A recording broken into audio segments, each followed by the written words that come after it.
For some reason, it just keeps getting worse. I'll give you an example of that. There's a condition in combat, most people know about it.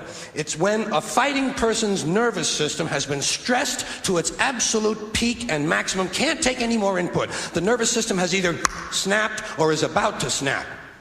In the First World War, that condition was called shell shock.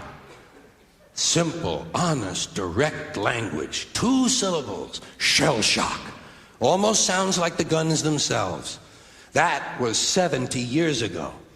Then a whole generation went by, and the Second World War came along, and the very same combat condition was called battle fatigue. 4 syllables now. Takes a little longer to say. Doesn't seem to hurt as much. Fatigue is a nicer word than shock. Shell shock. Battle fatigue.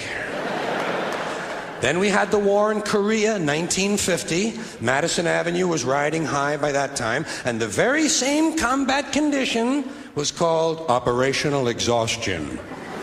Hey, we're up to 8 syllables now. And the humanity has been squeezed completely out of the phrase. It's totally sterile now. Operational exhaustion. Sounds like something that might happen to your car. Then, of course, came the war in Vietnam, which has only been over for about 16 or 17 years. And thanks to the lies and deceit surrounding that war, I guess it's no surprise that the very same condition was called post-traumatic stress disorder. Still 8 syllables, but we've added a hyphen. And the pain is completely buried under jargon. Post-traumatic stress disorder. I'll bet you if we'd have still been calling it shell shock, some of those Vietnam veterans might have gotten the attention they needed at the time. I'll bet you that. I'll bet you that.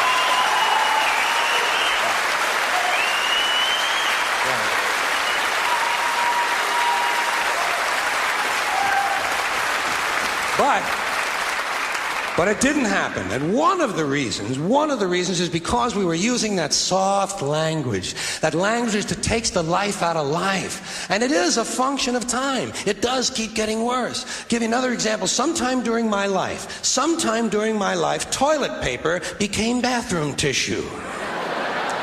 I wasn't notified of this. No one asked me if I agreed with it. It just happened. Toilet paper became bathroom tissue.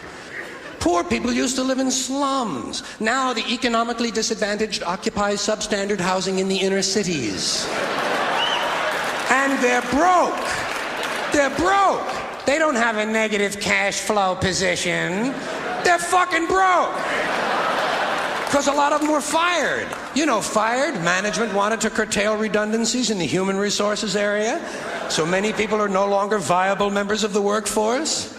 Smug, greedy, well-fed white people have invented a language to conceal their sins. It's as simple as that. The CIA doesn't kill anybody anymore. They neutralize people. Or they depopulate the area. The government doesn't lie. It engages in disinformation. The Pentagon actually measures nuclear radiation in something they call sunshine units.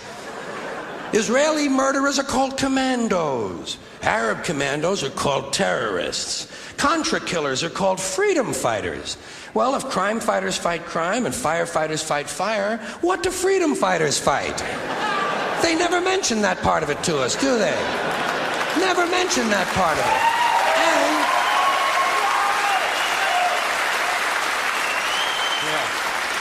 And some of this stuff is just silly. We all know that. Like on the airlines, they say they want a pre-board.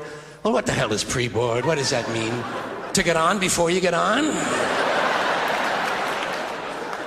They say they're going to pre-board those passengers in need of special assistance. Cripples! Simple, honest, direct language. There's no shame attached to the word cripple that I can find in any dictionary. No shame attached to it. In fact, it's a word used in Bible translations. Jesus healed the cripples. Doesn't take 7 words to describe that condition. But we don't have any cripples in this country anymore. We have the physically challenged.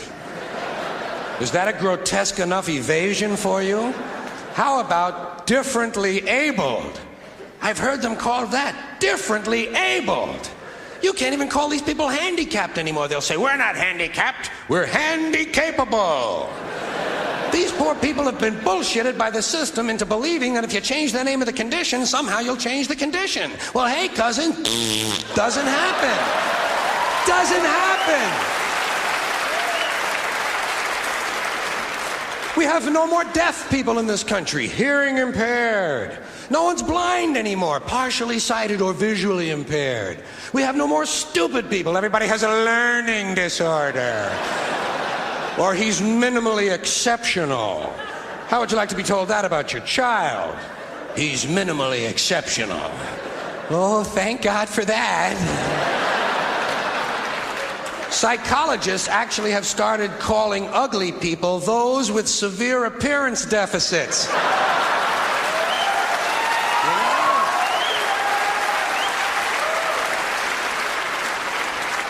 And we have no more old people in this country. No more old people. We shipped them all away, and we brought in these senior citizens. Isn't that a typically American 20th century phrase? Bloodless, lifeless. No pulse in one of them. A senior citizen. But I've accepted that one. I've come to terms with it. I know it's here to stay. We'll never get rid of it. That's what they're going to be called, so I'll relax on that. But the one I do resist, the one I keep resisting, is when they look at an old guy and they'll say, look at him, Dan. He's 90 years young. Imagine the fear of aging that reveals. To not even be able to use the word old to describe someone, to have to use an antonym. And fear of aging is natural, it's universal, isn't it? We all have that. No one wants to get old, no one wants to die, but we do. So we bullshit ourselves. I started bullshitting myself when I got to my 40s. As soon as I was in my 40s, I'd look in the mirror and I'd say, well, I guess I'm getting older. Older sounds a little better than old, doesn't it? Sounds like it might even last a little longer. Bullshit, I'm getting old. And it's okay, because thanks to our fear of death in this country, I won't have to die. I'll pass away.